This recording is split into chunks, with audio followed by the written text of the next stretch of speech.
Queridos irmãos, estamos aqui na roda dos esclarecedores, não é? Olha, choveu aqui pergunta sobre a questão educacional ligada a toda essa hegemonia que nós sofremos como povo brasileiro da parte de movimentos socialistas para a dominação da educação. E parece que está um tema bem forte nesse tempo. E aí, o que acontece? Veja só a quantidade de trabalho que a gente tem aqui. A primeira pergunta, ela vai ser bem geral, e aí os irmãos ficam à vontade para agir com ela. A primeira pergunta que eu quero fazer é a seguinte: há comunhão entre o cristianismo e um governo de esquerda? Isso vai... Opa! Ninguém aqui começa a falar mito, por favor, tá? Quem vai ser o primeiro? Toma.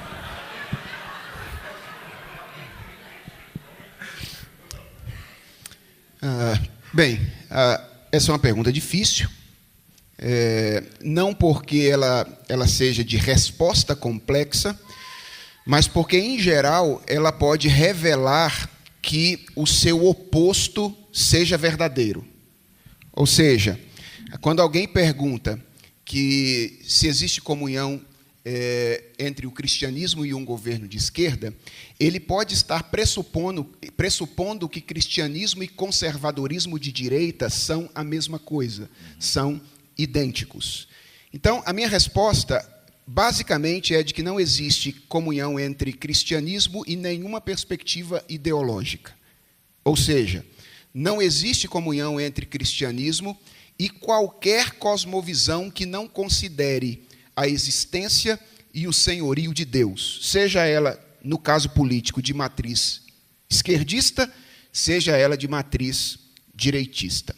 Agora, dito isto, eu posso explicar um pouco do porquê, no meu entendimento, não existe ou não pode existir nenhum tipo de identificação entre o cristianismo e essas ideologias. E a razão é simples. A razão é que ideologias têm cosmovisões diferentes da cosmovisão cristã. Elas são sustentadas por conceitos fundamentais acerca da realidade que são muito diferentes daquilo que é defendido pela Escritura Sagrada e pela tradição cristã. Então, deixe-me usar o marxismo, já que a pergunta lida com isso, como um exemplo disto. No meio cristão reformado, as pessoas têm articulado a cosmovisão cristã como uma grande narrativa. O Dr. Heber Júnior falou dessa questão da Bíblia como uma grande história. E, basicamente, as pessoas têm dito que a cosmovisão cristã ela pode ser articulada em uma grande história que contém 3 grandes cenas: criação, queda e redenção. Eu acredito que a maioria de vocês já ouviu isso. Então, essa é uma forma, é uma maneira de se articular a visão de mundo cristã. O que creem os cristãos? Os cristãos creem que o mundo se origina das mãos de Deus, creem que os problemas que existem no mundo são resultantes da queda em pecado ou da ruptura da relação entre a criatura e o Criador, e que a solução para os problemas do mundo tem a ver com aquilo que Deus faz na pessoa de Jesus Cristo. Então, sintetizando, essa é a história da Bíblia. É como Deus criou um mundo, como a gente estragou o mundo que Ele criou e como Ele está consertando o mundo que Ele criou e a gente estragou. Então, essa é a grande história da Bíblia. Então, Deus criou um mundo perfeito, nós, por meio da queda, estragamos esse mundo, quando rompemos com o Criador, e Deus está restabelecendo a ordem por meio do processo de redenção. É claro que existem várias implicações aí. Por exemplo, quando você diz que o mundo foi criado por Deus, o que você está dizendo é que a natureza do mundo é fundamentalmente espiritual. Então, nós estamos numa relação espiritual, que a causa dos problemas do mundo é a quebra dessa relação espiritual, e de que a solução para esses problemas passa pelo restabelecimento dessa relação espiritual. O marxismo é uma cosmovisão completamente diferente da cosmovisão cristã, porque o marxismo não tem uma compreensão de criação, ele não parte da ideia de que o mundo se origina das mãos de Deus. Pelo contrário, textualmente, Karl Marx identificou a realidade com economia quando disse que o que humaniza o homem é a produção, ou seja, é o trabalho. Ao fazer essa afirmação, ele está substituindo aquilo que o cristianismo diz que é espiritual por algo de natureza econômica. Ao mesmo tempo, ele diz que a causa dos problemas que nós enfrentamos na humanidade tem a ver com a dimensão econômica. Por que existem problemas, segundo o marxismo, na ordem natural das coisas? Porque, nesse processo de produção, um grupo de pessoas que detém as condições de produção age de maneira exploratória em relação àqueles que somente têm forças de produção. Então, por que tem problema no mundo? Por causa de um modelo econômico particular, que é o capitalismo. Então, qual seria a solução para esse problema à luz de uma perspectiva marxista? Seria a superação desse modelo econômico e a substituição desse modelo capitalista por um outro modelo, que é o modelo socialista. Então, é outro evangelho. É uma outra narrativa acerca de criação, é um outro posicionamento acerca de queda, e é um outro posicionamento acerca de redenção, que é um posicionamento reducionista, porque reduz a realidade como um todo a uma perspectiva econômica. Então, por essa razão, não pode haver identificação imediata entre cristianismo e marxismo. O marxismo é aquilo que o apóstolo Paulo chamou, escrevendo aos Gálatas, de outro evangelho. Isso dá outro simpósio. Agora eu vou partir para a área da pregação. Tivemos a palestra hoje, uma bênção, pela manhã também.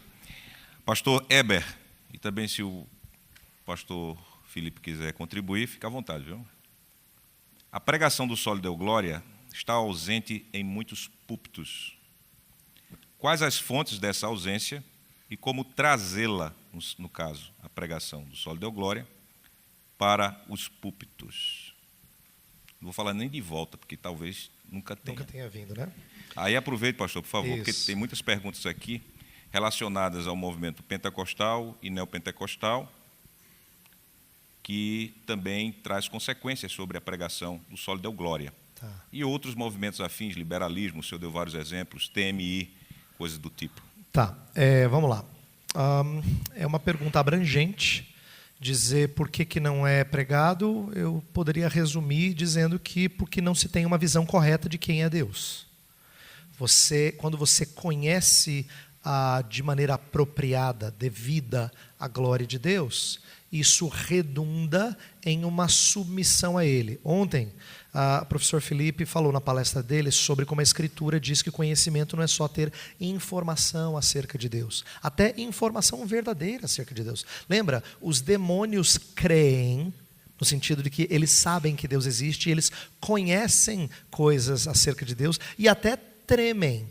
Mas esse não é o temor e tremor aprovado na Escritura de quem se submete ao senhorio de Deus. Então eles têm informações verdadeiras. Então eu não estou falando só de teologia correta. Estou falando de ser envolvido por essa verdade, de tal forma que ela se torna a sua identidade. Quando Deus se torna belo aos nossos olhos, por isso que eu terminei a mensagem falando sobre ter um encanto renovado, então isso se torna mais fácil de fazê-lo.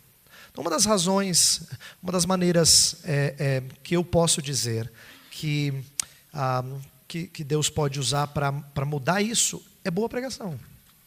E crer que Deus vai usar a pregação para renovar o nosso encanto pela palavra e pregações que honrem a glória de Deus. Vários de vocês que são novos não lembram de um Brasil em que isso era só um sonho, o conhecimento de teologia bíblica que fosse cristocêntrica. Quem conheceu, por exemplo, o Dr. Russell Shedd? O Dr. Russell Shedd falava de pregação expositiva numa época que pregação expositiva era uma raridade nos nossos púlpitos. Pouca gente sabia o que era fazer isso. O próprio reverendo Augusto Nicodemos disse que, ao ouvir o Dr. Russell Shedd, viu de maneira primeira, ou um dos primeiros a fazer isso em solo brasileiro, do jeito que ele aprendeu a fazer quando foi estudar fora. Então, Dr. Augusto Nicodemos testifica de como o Dr. Rousseau Gede foi um exemplo de alguém que estava fazendo algo que era pouco praticado. Eu uso esses exemplos para dizer que lá atrás alguém sonhou e semeou. E hoje tem mais gente sabendo fazer isso. Tá? Tem mais pessoas sabendo fazer isso. Então, o único remédio que eu consigo pensar para que a gente reverta isso é mais pregação que seja focada na glória de Deus em Cristo.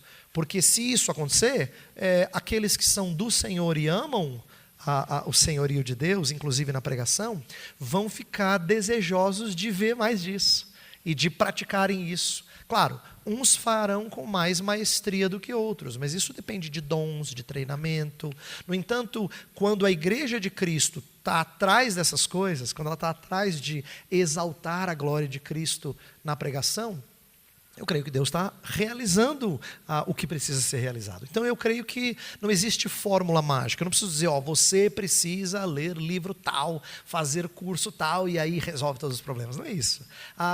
Não tem remédio fácil para realidades que escapam ao nosso controle. Tá? Todas essas coisas têm o domínio de Deus e a nossa atuação secundária. E na nossa atuação secundária pregue essas coisas de forma bela. Quem ama Cristo vai querer isso e não outra coisa. A gente cansa de ouvir a aplicação moralista. Cansa. Eu vou dar um exemplo que é a aplicação moralista e fecha a minha resposta. Assim. Eu costumo dizer, quando eu falo para professores de escola dominical, principalmente quem lida com criança, eu digo assim, a gente perde de vista a beleza da grande história e de Cristo como centro dessa história, tinha que valer para as crianças também. Tanto é que quando a gente está ensinando as crianças, a gente conta lá a historinha da Bíblia e a gente termina dizendo assim, por isso tem que obedecer o papai e a mamãe. Aí próximo domingo, aula de escola dominical, conta a história da Bíblia e termina dizendo assim, por isso que tem que comer todo o papá. Né? Próxima escola dominical, por isso tem que obedecer o papai e a mamãe. Repete. Aí próxima, não pode empurrar o amiguinho. Isso cansa. Sabe por quê? A gente dá um monte de regras para os nossos meninos e eles não obedecem. Porque eles também precisam do Evangelho. Eles precisam aprender que eles são imperfeitos. E que eles precisam do auxílio de Deus para eles ouvirem a lei do Senhor e se deleitarem nela. Então eles precisam do Evangelho. E a coisa mais bonita a ensinar a eles é que eles são carentes disso. Que eles precisam entender como Deus em Cristo é que os permite serem obedientes aos seus pais. Então, o obedecer aos pais faz parte do ensino a eles. Mas quando o nosso ensino é saturado desse tipo de regra, ele é legalista, ele cansa. Os nossos meninos cansam de ouvir os seus pais só dando regras. Os momentos mais preciosos que você pode ter com os seus meninos, sejam eles pequenos ou grandes, é quando o Evangelho chega na conversa. Quando a conversa conduz ao conhecimento de que a gente precisa desesperadamente do Senhor. Aí a conversa fica boa. Aí a gente chora junto, a gente se alegra juntos. Por quê? Porque eles são como você e eu. Eles não conseguem cumprir as coisas, as regras dadas pelo Senhor. Por isso que eu estou falando que quem é crente ama essa pregação. A gente tem que pregar mais dela, para que mais pessoas procurem aprender a fazer isso de maneira adequada. Então eu não tenho um segredo mágico. Eu só quero que você seja um divulgador disso. Eu acredito que se você for, mais pessoas vão ficar contagiadas. E aqueles que amam a Cristo Jesus vão dizer, eu quero pregar assim. Ok. Então um assunto bem complexo.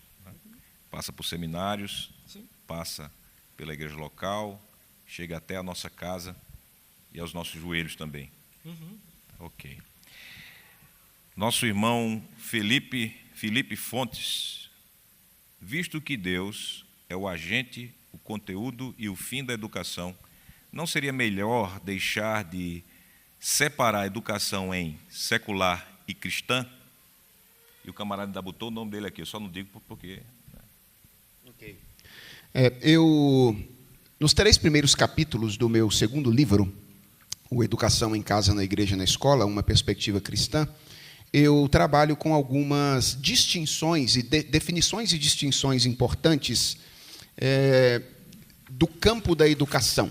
Então, eu procuro usar 3 capítulos, o livro tem 7, os 3 primeiros, eles são usados só para definições e distinções importantes. E o que eu faço basicamente no que diz respeito a essa distinção entre educação cristã e educação secular, no meu segundo capítulo do livro, é dizer que eu acredito nessa distinção, que ela é uma distinção possível, mas que na maioria das vezes ela é feita de maneira equivocada pelas pessoas no meio da igreja brasileira.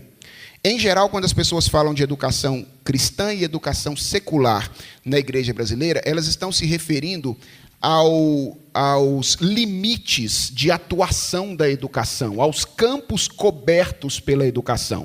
Então, chama-se de educação cristã a educação que é feita pela família ou pela igreja, que tem a ver com o ensino da Bíblia e que atinge a espiritualidade e a ética dos indivíduos. Então, isso é educação cristã.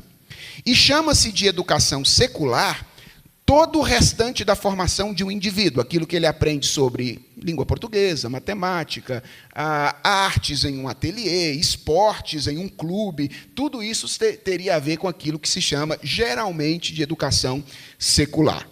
Eu entendo que esta é uma maneira equivocada de estabelecer essa distinção, porque ela parece pressupor que existe um determinado campo da vida com o qual Deus está relacionado e um outro campo com o qual Deus não está relacionado e, portanto, eu posso fazer aquilo que eu quiser. É o espaço da minha autonomia, o lugar onde eu vou exercer a atividade educacional da minha forma e do meu jeito. E aí você acaba legitimando, em boa parte da vida de um indivíduo, uma educação que não está submetida aos valores da palavra de Deus. Então, às vezes as pessoas falam com muita naturalidade de isso eu aprendi na minha educação cristã, mas na minha educação secular eu aprendi aquela outra coisa, sem perceber que as duas coisas às vezes são contraditórias. Às vezes isso acontece até mesmo dentro de escolas cristãs ou escolas confessionais que juntam elementos de vida eclesiástica com a vida escolar. E aí, então, o indivíduo chega no culto e ele canta lá no culto que tem na escola, toda quarta-feira, no primeiro horário, tuas obras te coroam como um halo de esplendor. Ou seja, ele canta que a criação, que o mundo é obra das mãos de Deus. Mas aí ele chega na aula de biologia e ele aprende que o mundo, a realidade, é resultado de processos físico-químicos aleatórios. Há uma distinção até mesmo, algumas vezes, em escolas que são confessionais. Então, eu entendo que não é adequado, numa visão de mundo cristã de orientação reformada, estabelecer essa distinção nesses termos, e acho que isso é perigoso. Mas existe uma distinção entre educação cristã e secular? Sim, claro. Eu creio que essas duas coisas são dois tipos diferentes de educação que cobrem o todo da vida de um indivíduo. Então, o que é educação cristã? É qualquer atividade, seja da família, seja da igreja, seja da escola, na educação de um indivíduo, que é feita com base nos pressupostos da palavra de Deus, que considera a autoridade da revelação de Deus na sua atuação. E o que seria uma educação secular? É qualquer atividade feita pela família, feita pela igreja e feita pela escola que não considere a autoridade da revelação de Deus. Então veja, olha que interessante. Educação cristã pode ser feita por uma escola e educação secular pode ser feita por uma igreja. Por quê? Porque o que define se algo é cristão ou se algo é secular é o nível de comprometimento dos pressupostos desse algo. Então, esse algo está comprometido com pressupostos cristãos ou com pressupostos seculares. Acho que essa é a maneira de distinguir isso de maneira adequada. Felipe, se me permite, porque a definição que o professor Felipe acabou de dar toma, essa segunda, que é apropriada, toma o secular do sentido negativo, que a própria Escritura usa, quando fala do Deus deste século. Tá? Que é uma maneira de se referir a paradigmas que não consideram o senhorio de Deus. Não tem a ver com coisas corriqueiras ou cotidianas, extra-eclesiásticas. Coisas extra-eclesiásticas também honram o Senhor. Então, secular não é coisa extra-eclesiástica. Secular é que segue o Deus deste século, antes do que o Senhor da glória. Bem, ainda nesse ramo aí, é muito interessante falarmos sobre educação cristã, porque acontece muitas vezes o seguinte: o professor cristão, não é, de matemática, ele quer ensinar matemática aos seus alunos de modo cristão e ele entende da seguinte forma: vamos agora aprender matemática. Um anjo mais outro anjo igual a 2 anjos. Né? Isso não é um modo muito bom de ensinar. Então a pergunta vai nessa linha aqui. De que forma o professor cristão, na rede pública, pode ensinar Cristo sem citar tantos textos bíblicos? Existe alguma metodologia específica que possa ser utilizada? Toma essa. Não sei se eu vou voltar a esse encontro reformado, da fé reformada em Curitiba, não. Esse pessoal aqui faz pergunta muito difícil. Bem, gente, deixa eu fazer propaganda do meu livro de novo, tá? No capítulo 7 do meu livro, eu trabalho com educação cristã escolar. Então, nesse capítulo, que é um capítulo pelo qual eu tenho bastante apreço, eu faço 2 coisas diferentes. Primeiro, eu me esforço para trabalhar com uma visão cristã de cada uma das disciplinas do currículo escolar. Então, eu me faço uma pergunta lá, que é: o que significaria para um professor cristão? E eu tenho em mente, principalmente, professores cristãos que ensinam em escolas confessionais, porque em uma escola confessional há um acordo entre os elementos, né, os indivíduos envolvidos na educação escolar e os pais das crianças. Escolas escolares geralmente fazem com que, no contrato de prestação de serviço, os pais assinem que os seus filhos vão aprender o conteúdo das disciplinas à luz de uma perspectiva cristã. Então, eu tenho em mente, geralmente, professores cristãos ensinando em escolas de orientação cristã, e eu, então, procuro ser bem explícito na maneira como a fé cristã estaria relacionada a cada uma das disciplinas. Lá eu trabalhei com as que compõem o currículo do Ensino Fundamental 2. Então, há um trechinho sobre cristianismo e artes, cristianismo e geografia, cristianismo e história, cristianismo e ciências, cristianismo e educação física, cujo objetivo é exatamente tentar mostrar, ainda que de maneira muito resumida, quais seriam os principais impactos da fé cristã ao ensino dessas disciplinas numa perspectiva confessional. Então, se você tem interesse nisso, você pode dar uma olhada nesse trecho. Mas a pergunta parece referir a um professor cristão que trabalha na escola pública, ou seja, numa escola de orientação, na maioria das vezes, secular, não é? Ou, pelo menos, laica. Se ela entende laica como deveria entender, é outra história diferente. Mas o cristão deve concordar que, se algum tipo de educação deve ser feito pelo Estado, eu não estou querendo discutir isso agora, se deveria ou se não deveria, porque essa é uma questão muito polêmica, mas se algum tipo deveria, ela deveria ser, de fato, laica, no sentido de não privilegiar nenhuma religião em particular. Isso significa, e eu trabalho com isso também nesse capítulo 7, que é qual seria o papel do professor cristão numa escola secular ou numa escola pública. E a minha tese lá é a de que, obviamente, um professor que está nessas condições terá menos oportunidades de explicitação da sua fé do que o professor que trabalha numa escola confessional. Então, eu não acho adequado, por exemplo, que alguém que trabalha na escola pública comece as suas aulas com uma oração. Não acho adequado submeter os alunos de escola pública a práticas devocionais cristãs. Por quê? Porque isso validaria que pessoas de outras religiões fizessem o mesmo. E se eu tivesse os meus filhos estudando em uma escola pública, eu não gostaria que eles estivessem sendo submetidos a práticas devocionais de outras religiões que não são a minha. Então, eu não considero adequado um cristão submeter alunos de escolas não confessionais a práticas devocionais cristãs. Eu não creio que isso seja adequado. Então, talvez a pergunta seja: qual é o grande desafio de um professor cristão ensinando em uma escola laica ou uma escola de natureza ou de orientação secular? Eu acredito que no atual momento, no presente momento, no Brasil, quando nós temos uma educação dita laica, mas extremamente religiosa, voltado para uma única direção, o grande desafio do professor é lutar por uma educação plural. Ou seja, o direito e a necessidade de que os alunos de escolas públicas tenham acesso a perspectivas diversas sobre a realidade. E, obviamente, no meio de todas essas perspectivas está a perspectiva cristã da realidade, que não pode ser desconsiderada. Afinal de contas, o cristianismo é um movimento histórico que tem 2000 anos de existência. Então você não pode dizer, olha, isso aqui não é importante. É óbvio que a visão que os cristãos têm sobre a coisa é isso, é importante. Então, é trazer o cristianismo para o debate da esfera pública. E eu tinha um professor que dizia isso com frequência no seminário, que se nós cremos que o cristianismo é a verdade, nós não precisamos ter medo de confrontar o cristianismo com outras tendências.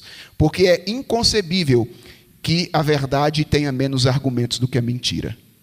Ou seja, a verdade tende a prevalecer, desde que, obviamente, refletida, estudada, apresentada de maneira adequada, sobre perspectivas contrárias. Então, o grande desafio de um professor cristão em uma escola laica ou secular não é evangelizar os seus alunos de maneira direta, mas é apresentar perspectivas plurais de educação que, eventualmente, talvez num contato posterior extra-cátedra, permita aos seus alunos ou aos pais dos alunos perguntarem assim: por que você ensina diferente desse jeito aí? E talvez o professor tenha a oportunidade de dizer: você quer saber mesmo? Então deixa eu dizer por que eu privilegio uma educação plural e etc. Eu vou te mostrar quais são os pressupostos que estão por trás disso. E ele possa apresentar isso de maneira adequada. Então, é uma discussão longa, difícil, importante. Se você quiser ler sobre isso, o capítulo 7 do livro. Toma. Eu só tenho 5 minutos, 4 minutos agora. E vejo o tamanho da perguntinha. Mas seria para discorrer mais do que ser uma pergunta em si. Eu vou ter que ler a carta aqui, só se for. Bom dia para o pastor Heber. Bom dia, pastor Heber. Bom dia. Gostaria de saber como os pastores orientam e estimulam o ensino da palavra de Deus, teologia reformada, em igrejas que os crentes imaturos têm buscado cada vez mais os seguintes pontos, 2 pontos. Autoestima, busca de outras maneiras, não pela palavra de Deus, para ouvir a voz de Deus. Eu acho que quer dizer pentecostalismo, não é pentecostalismo. Teorias humanistas, psicologia humanista. Gostaria que fizessem um bom comentário sobre este ponto. Perguntinha básica. Só. Eu conheço irmãos de igrejas que não eram saudáveis teologicamente, mas que foram convencidos e esclarecidos sobre a verdade de Deus, que tiveram a árdua tarefa de pregar a partir de uma perspectiva bíblica saudável, reformada, e confrontar alguns desses ídolos. Podem ter 2 resultados.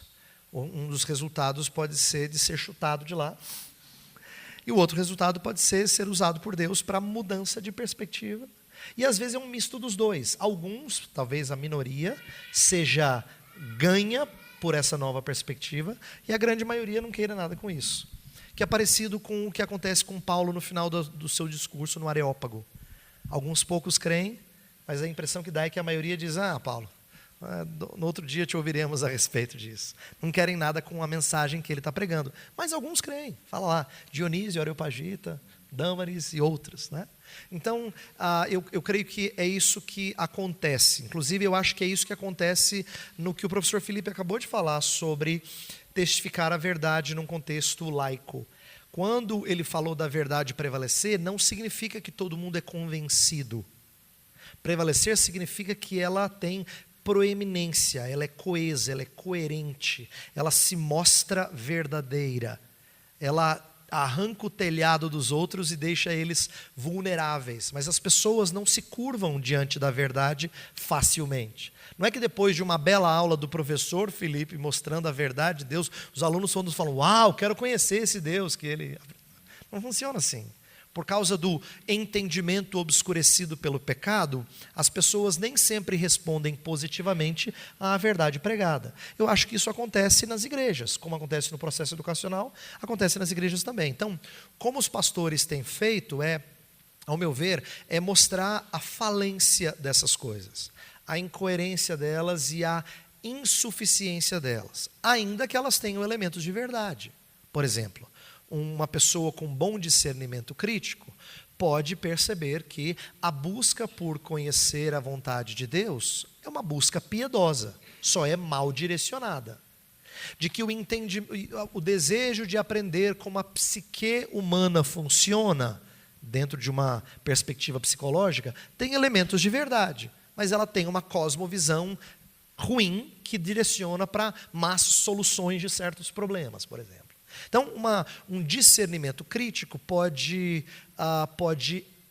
captar elementos verdadeiros em alguns desses movimentos dentro da igreja, ainda que diga que eles não satisfazem. Aí é quando o evangelho precisa ser mostrado na sua abrangência. Então, tem pessoas que conseguem fazer isso melhor do que outras, mas eu acho que é a gente crescer na leitura crítica de algumas dessas coisas.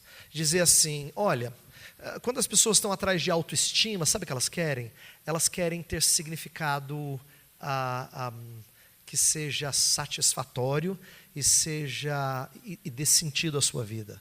Essa busca em si mesma não está errada. Ela está errada quando a gente se torna o grande significado. Quando a nossa realização é que dá sentido à nossa vida. A busca por significado não é errada. E aí você vai mostrar como Deus dá significado baseado em outra coisa. Então, vou dar um exemplo. A Bíblia, ela tem uma comparação muito bonita no começo da história de Gênesis com aquilo que Jesus Cristo faz por nós. Em Gênesis, na famosa história da Torre de Babel, é dito que os homens estavam construindo aquela torre para fazer um nome. Fazer um nome significa atingirem prestígio, popularidade, fama, terem significado por causa das suas realizações. Curiosamente, a história bíblica vai apontar para a ideia de recebermos um nome. Então, ser cristão não significa fazer um nome, significa receber um nome. Nosso significado está calcado em outra coisa que não nossas realizações próprias. Então, isso é ajudar alguém a compreender que a busca por estima não é ruim. O problema é a autoestima. Né? Você tem que buscar estima por Cristo. Uma vez eu pregando na igreja onde eu pastorei, eu digo assim, missionários e homens piedosos que nós admiramos não são cheios de alta autoestima. Eles são cheios de alta estima por Cristo. Não é? Alta estima por Cristo. É isso que eles têm. Você fala assim, uau, olha só que homem exemplar. Então, a sugestão que eu dou ela é muito simples, mas nós precisamos de pessoas que saibam ler essas coisas com discernimento. Uma boa cosmovisão que filtre e que diga assim, sabe por que esse caminho ele gera falência? Por causa disso. É aí que, um pouco do que o professor Felipe falou, ter a cosmovisão cristã vai fazer a gente filtrar pedagogias seculares. Mas isso é uma formação que leva tempo. Ela não acontece assim. Você não lê um livreto, um artigo, um livro, agora fechei. Eu sempre, quando eu ensino cosmovisão, que é uma área que o professor Felipe conhece bastante e ensina lá no mestrado, eu digo assim, cosmovisão não é uma coisa que você lê um livro ou ouviu uma palestra, ou uma série de palestras, e agora eu já tenho cosmovisão, agora beleza. Essa parte aí passou, próxima. Não funciona assim, porque ela é formada gradativamente. Então, Cristo formado em nós é um exemplo do processo gradativo de formação de cosmovisão. Você vai começando a fazer conexões, você fala assim, olha, eu não tinha pensado assim, mas nessa área, nesse ministério na igreja aqui, a gente faz de uma forma tão pagã, nossa metodologia é tão secular, a gente deveria rever esse ministério. E aí mas isso pode levar tempo, você pode ter 20 anos de fé cristã, e aí então fazer a conexão e dizer, olha só, não tinha pensado assim. Por isso que eu digo que é um processo e a gente tem que ter paciência. Mas Deus está dando ferramentas e a gente tem que buscá-las para esse discernimento crítico ser formado cada vez mais em nós. Tá? O chefe já deu a indicação ali, coçou a orelha. Então, ele já deu a indicação, nós paramos o tempo. Que bênção podermos ter esse momento aqui de perguntas e respostas. Agradecemos aos doutores e vamos retomar as nossas palestras, ok?